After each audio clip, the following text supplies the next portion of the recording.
ഒരു ചെറിയൊരു മോഡിന് വേണ്ടിയിട്ട് ഇറങ്ങിയതാണ്. എന്താണ് മോഡെന്നായിരിക്കും നിങ്ങൾ ആലോചിക്കുന്നത്? ദൈവമേ, ഇനിയും മോഡോ. ഇതാണ് നമ്മുടെ air bag module.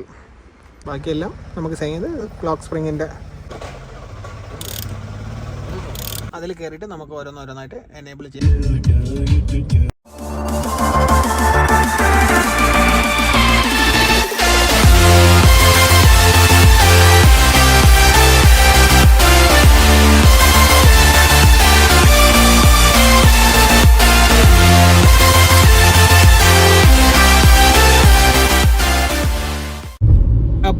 Good morning. നമ്മളങ്ങനെ ഒരു ചെറിയൊരു മോഡിന് വേണ്ടിയിട്ട് ഇറങ്ങിയതാണ്. എന്താണ് മോഡെന്നായിരിക്കും നിങ്ങൾ ആലോചിക്കുന്നത്? ദൈവമേ, ഇനിയും മോഡോ. അങ്ങനെ നെവർ എൻഡിങ് മോഡിലേക്ക് നമ്മൾ വീണ്ടും പോവുകയാണ്. ഈ ചെറുക്ക എന്നെ വെറുതെ ഇരിക്കാൻ സമ്മതിക്കില്ല, അതാണ് സത്യം. ഇപ്പം ഇവിടെ പാത്ത് ഫൈൻഡർ ഇവിടെ ഒരു ഗ്യാരേജിൽ കിടക്കുകയാണ്, അതിനെ എടുക്കണം. പിന്നെ നമ്മൾ ഈ വണ്ടി കൊണ്ടുപോയിട്ട് ആ മോഡ് ചെയ്യാൻ പോകും. എന്തായിരിക്കും മോഡ്? എനിക്ക് അങ്ങനെ കുറേ കാലത്തേക്ക് ശേഷം ആഗ്രഹത്തിന് ശേഷം നമ്മൾ ഇന്നത് സാധിക്കാൻ പോവുകയാണ് guys. This is the flat bottom steering. നമ്മൾ ഇത് UK നിന്ന് വരുത്തിയതാണ്. UK നിന്ന് വരുത്തിയെന്ന് വെച്ചാൽ ഇത് ഫോർഡ് ഫോക്കസ് STയുടെ ഫ്ലാറ്റ് ബോട്ടം നമ്മുടെ റെഡ് സ്റ്റിച്ചിങ് ഉള്ളൊരു സ്റ്റിയറിംഗ് ആണ്. കുറച്ച് സ്വിച്ചസും കൺട്രോൾസിനൊക്കെ ചെറിയ ഡിഫറൻസ് ഉണ്ട്. അപ്പോൾ അതുകൊണ്ട് നമ്മൾ ഒന്നേന്ന് വീണ്ടും ചെറിയൊരു കോൺഫിഗറേഷൻ ചെയ്യണം. അപ്പോൾ നമുക്കിതിൽ കുറച്ച് സ്വിച്ചസിൻ്റെ പൊസിഷൻസിലൊക്കെ ഡിഫറൻസ് ഉണ്ട്. അതായത് ക്രൂയിസ് കൺട്രോളിൻ്റെ ആണെങ്കിലും ലിമിറ്റർ ആണെങ്കിലും ക്യാൻസൽ ബട്ടൺ ആണെങ്കിലും വോളിയം പ്ലസ് മൈനസ്, അതുപോലെ തന്നെ മ്യൂട്ട് ബട്ടൺ, അങ്ങനത്തെ കുറച്ച് സ്വിച്ചസിൻ്റെയൊക്കെ പൊസിഷനിൽ വ്യത്യാസമുണ്ട്. പിന്നെ നമുക്കിത് പറയാനുള്ള മെയിനായിട്ടുള്ള കപ്ലറും പിന്നെ നമുക്ക് ഹോണിൻ്റെ കപ്ലറും, അത് രണ്ടെണ്ണമാണ് നമുക്കിവിടെ നിന്ന് കാണുന്നത്. അപ്പോൾ നമ്മുടെ സ്റ്റോക്കിലാണെന്നുണ്ടെങ്കിൽ നിങ്ങൾക്കറിയാം ഈ ഒരു കപ്ലർ, അതായത് എന്താ നോക്കിയാൽ ഈ ഒരു കപ്ലർ അത് ലെഗ് ടൈപ്പാണ്. അതിന് നമുക്ക് ഈ കപ്ലറിനെ കട്ട് ചെയ്തിട്ടൊരു ലെഗ് ടൈപ്പ് ഇത് പിന്നെ നമുക്ക് ക്രിമ്പ് ചെയ്യേണ്ടി വരും. ബാക്കിയൊക്കെ കുഴപ്പമില്ല, കുറച്ച് വർക്കുണ്ട്, അത് കാണിച്ചു തരാം. അപ്പോൾ നമുക്കിങ്ങനെ ക്ലോക്ക് സ്പ്രിങ്ങിൽ നിന്നുള്ള കണക്ഷൻ എയർ ബാഗിലേക്കുള്ള കണക്ഷൻ ഊരി കഴിഞ്ഞാൽ നമുക്കിങ്ങനെ എയർ ബാഗ് നമുക്ക് ഈസി ആയിട്ട് റിമൂവ് ചെയ്തെടുക്കാം. എൻ്റെ സ്റ്റിയറിംഗ് ഉണ്ടോ സാനിറ്റൈസർ ഒരുപാട് യൂസ് ചെയ്ത് കാരണം സ്റ്റിയറിങ്ങിൻ്റെ ലെതറൊക്കെ ഡാമേജ് ആയിപ്പോയി. പിന്നെ നമുക്ക് വേറെ വയറിങ്ങോ കാര്യങ്ങളോ ഒന്നും ചെയ്യാനില്ല, ഇളക്കാനില്ല. മീൻസ് സെയിം വയർ തന്നെ നമുക്ക് അതിൽ തന്നെ കീപ്പ് ചെയ്യാം ഈ ഒരു ഇത്, കാരണം ബാക്കി മറ്റേൽ സെപ്പറേറ്റ് വയറിങ് വരുന്നുണ്ട്. ഇതാണ് നമ്മുടെ എയർ ബാഗ് മോഡ്യൂൾ. അറിയന്തേ വേണോ? വേണ്ടല്ലേ? ഇത് ആർക്കെങ്കിലും പാർട്ട് നമ്പറൊക്കെ വേണമെങ്കിൽ നോക്കാം. ഇതിന് ഏകദേശം വരുന്ന കോസ്റ്റ് 4500 രൂപയാണ് കേട്ടോ. അപ്പോൾ ഇതാണ് നമ്മുടെ സ്റ്റോക്ക് സ്റ്റിയറിംഗ്. നമ്മൾ നേരത്തെ റിമൂവ് ചെയ്തെല്ലാം കപ്ലേഴ്സും എയർ ക്ലോക്ക് സ്പ്രിങ്ങിൻ്റെ എല്ലാം ഇരിപ്പുണ്ട്. പിന്നെ ഇതാണ് ഞാൻ നേരത്തെ പറഞ്ഞ ഇതിലുള്ള ചെറിയ ഡിഫറൻസ് എന്ന് പറയുന്നത് ഹോണിലേക്കുള്ള ലെഗ് ഇതാണ്. പിന്നെ നമുക്കിതാ സെൻട്രൽ ബോൾട്ട് ഊരിയാൽ നമുക്ക് ഇത് ഊരിയെടുക്കാം. നമ്മൾ ഓൾറെഡി ഇത് മോഡിഫൈ ചെയ്തൊരു ക്രൂയിസ് കൺട്രോൾ മോഡിഫൈ ചെയ്തിട്ടുള്ളൊരു ഇതാണ്. കാരണം ആ പാഡൊക്കെ കാണാൻ പറയും, നമ്മൾ സ്വന്തമായിട്ട് ആദ്യമായിട്ട് ചെയ്യുന്ന സമയത്ത് കട്ട് ചെയ്ത് കുറച്ച് പെർഫെക്ഷൻ കുറവുണ്ട്. പക്ഷേ അതൊന്നും നമുക്ക് പുറത്ത് കാണത്തില്ല, അകത്തിരിക്കുന്നതാണ്. അപ്പം നമുക്ക് വളരെ ഈസി ആയിട്ട് തന്നെ ഇതിനെ റിമൂവ് ചെയ്തെടുക്കാൻ പറ്റുന്നതാണ്.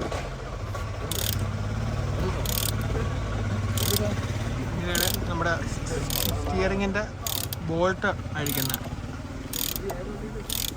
ഗൈസ്, നമ്മൾ ഫെഡപ്പായെന്ന് വെച്ചാൽ ഫെഡപ്പായി ഒരുപാട് തവണ നമുക്കിത് എയർ ബാഗ് ഊരെടുക്കുകയൊക്കെ ചെയ്യേണ്ടി വന്നു. അപ്പോൾ ചെയ്യാനുള്ള കാരണമെന്ന് വെച്ചാൽ മീൻസ് ലേറ്റ് ആവാനുള്ള കാരണമെന്ന് വെച്ചാൽ ഇത് നമുക്ക് പ്രിസൈസ്ലി നമുക്ക് ഈ വണ്ടിക്ക് കറക്റ്റ് ഫിറ്റ് അല്ല. അപ്പോൾ നമുക്ക് ചെറുതായിട്ടൊരു മോഡിഫിക്കേഷൻ വരുത്തേണ്ടി വന്നു. കാരണം വെച്ചാൽ ഹോൺ പാഡ് ടൈറ്റ് ആവുന്നുണ്ടായിരുന്നു. അപ്പോൾ ഹോൺ പാഡ് ടൈറ്റ് ആകുമ്പോൾ സ്വാഭാവികമായിട്ടും ഹോണ് നമുക്ക് എല്ലാ ആംഗിളിലും പ്രോപ്പറായിട്ട് വർക്ക് ആവുന്നില്ലായിരുന്നു. അപ്പോൾ ഭയങ്കര ഒരു ബുദ്ധിമുട്ടായിട്ട് തോന്നിയുണ്ട്. നമ്മൾ പിന്നെ ചെറുതായിട്ടൊന്ന് കട്ട് ചെയ്തതിനെ ഒരുവിധം റെഡിയാക്കി എടുത്തിട്ടുണ്ട് ഇപ്പം. അപ്പോൾ അതിനുശേഷം നമ്മൾ ഈ ഒരു ടൂളും ഈ ഒരു സോഫ്റ്റ്വെയർ യൂസ് ചെയ്യുന്നത് വെച്ചാൽ ഫോർസ്കാൻ്റെ സോഫ്റ്റ്വെയർ ആണ്. അതിനുശേഷം ടൂൾ OBD ലിങ്ക് EX. അപ്പോൾ നമ്മുടെ കയ്യിൽ ടൂൾ ഇല്ലായിരുന്നു, പക്ഷേ നമുക്ക് ജിതിൻ നമുക്കിത് അയച്ചു തന്നു ബാംഗ്ലൂരിൽ നിന്ന്. ഇതിപ്പോൾ എങ്ങനെ എനേബിൾ ചെയ്യുന്നത് കാണാം.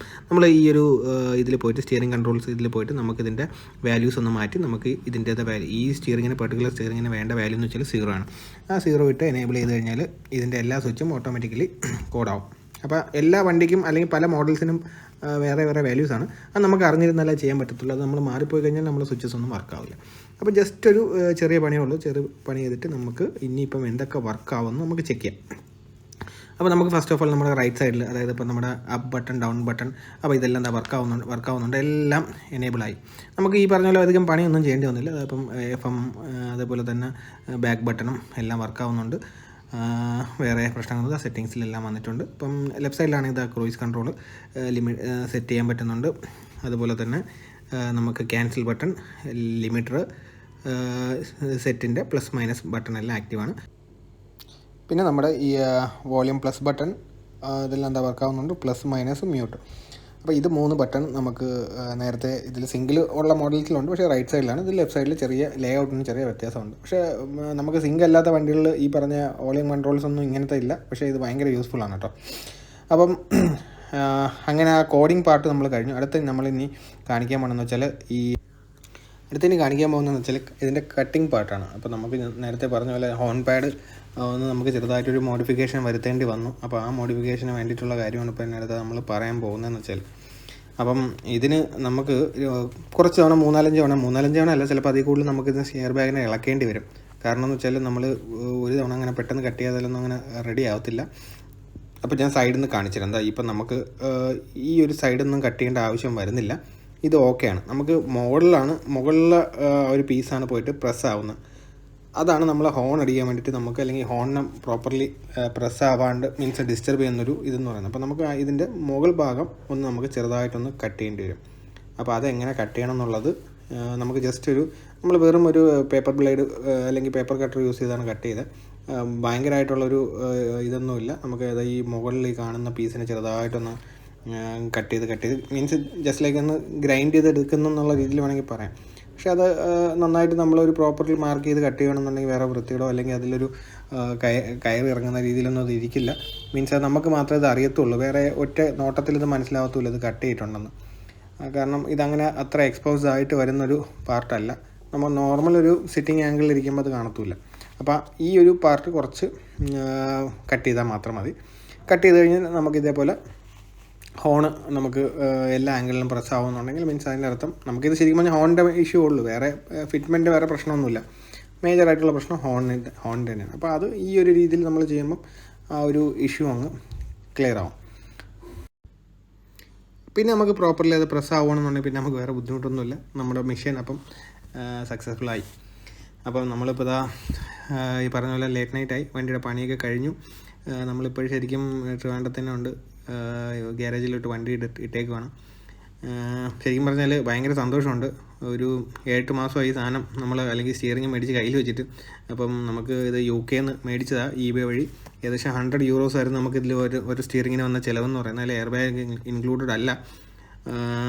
പിന്നെ നമുക്കിത് ഏറ്റവും വലിയൊരു ചലഞ്ചിങ് ഇത് കൊണ്ടുവരുന്നതിലെന്ന് വെച്ചാൽ നമുക്കിതിനെ എത്തിക്കുന്ന കാര്യമാണ് പാട്. കാരണം ഇത് സോഴ്സ് ചെയ്യാൻ വലിയ ബുദ്ധിമുട്ടൊന്നുമില്ല. അപ്പോൾ നമുക്ക് ഇത് UK നിന്ന് നമുക്ക് ഖത്തർ വരെ വേറൊരു ഫ്രണ്ട് വഴി എത്തി. അതേപോലെ തന്നെ ഖത്തറിൽ നിന്ന് ട്രിവാൻഡ്രത്തേക്ക് നമ്മുടെ ക്ലബ്ബിലെ മെമ്പറായ വീത്തേട്ടൻ പുള്ളിയാണ് ഇത് കൊണ്ടുവന്നത്. അപ്പോൾ ശരിക്കും പറഞ്ഞാൽ വീത്തേട്ടൻ ബൈ ഹാൻഡാണ് കൊണ്ടുവന്നത്. അപ്പോൾ വേറെ കസ്റ്റംസ് ഇഷ്യൂ കാര്യങ്ങളൊന്നും ഉണ്ടായില്ല. അരവിന്ദിൻ്റെത് സെയിം വേറൊരു ഫ്രണ്ട് ഡയറക്റ്റ് കൊണ്ടുവന്നു. അപ്പം നിങ്ങൾക്കും ഇത് മേടിക്കണമെന്നുണ്ടെങ്കിൽ ഇത് മേടിക്കാം. ഫോർഡ് ഫോക്കസ് STയുടെ സ്റ്റിയറിംഗ് വീലാണ് eBayയിൽ ഇത് അവൈലബിൾ ആണ്. അപ്പോൾ എന്തെങ്കിലും നിങ്ങൾക്ക് ഡൗട്ട് ഉണ്ടെന്നുണ്ടെങ്കിൽ നമ്മളെ പിങ് ചെയ്യാം. നമ്മളെ കൊണ്ട് പറ്റുന്ന രീതിയിൽ നമ്മൾ എന്തെങ്കിലുമൊക്കെ സഹായങ്ങൾ ചെയ്തു തരുന്നതാണ്. സോഴ്സ് ചെയ്യാനുള്ള സഹായം ചോദിക്കരുത്, കാരണം ഭയങ്കര ബുദ്ധിമുട്ടാണ്. ബാക്കി എന്തെങ്കിലും ഡൗട്ടോ കാര്യങ്ങളോ ഉണ്ടെന്നുണ്ടെങ്കിൽ നമുക്ക് അറിയാവുന്ന രീതിയിൽ പറഞ്ഞുതരാം. ഇല്ലെന്നുണ്ടെങ്കിൽ നമ്മുടെ ഫ്രണ്ട്സ് ആരെങ്കിലും വഴി നമ്മൾ ചോദിച്ചിട്ട് പറഞ്ഞു തരുന്നതാണ്. അപ്പോൾ എങ്ങനെയുണ്ട് ഗൈസ്, പൊളിയല്ലേ? അപ്പോൾ ഇതാണ് എൻ്റെ പകലൊരു ലുക്ക് എന്ന് പറയുന്നത്. സ്വിച്ചസ് എല്ലാം പ്രോപ്പർലി ഫങ്ഷൻ ആവുന്നുണ്ട്. നല്ല വ്യത്യാസമുണ്ട് കേട്ടോ. കാരണം നമുക്ക് ഡ്രൈവ് ചെയ്യാനേ ആ ഒരു ഫീൽ എന്ന് പറയുന്നത് ഭയങ്കര ഒരു വ്യത്യാസമാണ്. കാരണം ആ ഒരു പ്രോപ്പർ ഫ്ലാറ്റ് ബോട്ടം സ്റ്റിയറിങ്ങും അത് നല്ലതായിട്ടുള്ള ലെതർ റാപ്പ് ചെയ്ത സ്റ്റിയറിംഗ് ആയതുകൊണ്ട് നല്ല രസമാണ് ഹാൻഡിൽ ചെയ്യാനൊക്കെ. അപ്പോൾ എന്തായാലും കുറേ കാലത്തെ ആഗ്രഹം അങ്ങ് സാധിച്ചു. ഇപ്പോൾ കംപ്ലീറ്റ്ലി ഒരു യൂറോ സ്പെക്ക് കോക്പിറ്റ് ആയി എന്ന് വേണമെങ്കിൽ പറയാം. കാരണം സ്പീഡോമീറ്ററും ഇമ്പോർട്ട് ചെയ്താണ്, അതും സ്റ്റിയറിങ്ങും. അപ്പം ഈ വീഡിയോ ഇവിടെ അവസാനിപ്പിക്കുകയാണ്. അപ്പം ഈ വീഡിയോ നിങ്ങൾക്ക് ഇഷ്ടപ്പെട്ടെന്ന് പ്രതീക്ഷിക്കുന്നു. അപ്പോൾ ഇഷ്ടപ്പെട്ടിട്ടുണ്ടെങ്കിൽ ലൈക്ക് ചെയ്യുക. അപ്പോൾ ഇതുപോലത്തുള്ള നല്ല നല്ല മോഡിഫിക്കേഷൻ വീഡിയോസുമായിട്ട് നമ്മൾ വരുന്നതാണ്. അപ്പം ചാനലും അതേപോലെ തന്നെ സബ്സ്ക്രൈബ് ചെയ്ത് സപ്പോർട്ട് ചെയ്യുക. അപ്പോൾ സ്റ്റേ ട്യൂൺഡ്, ബൈ.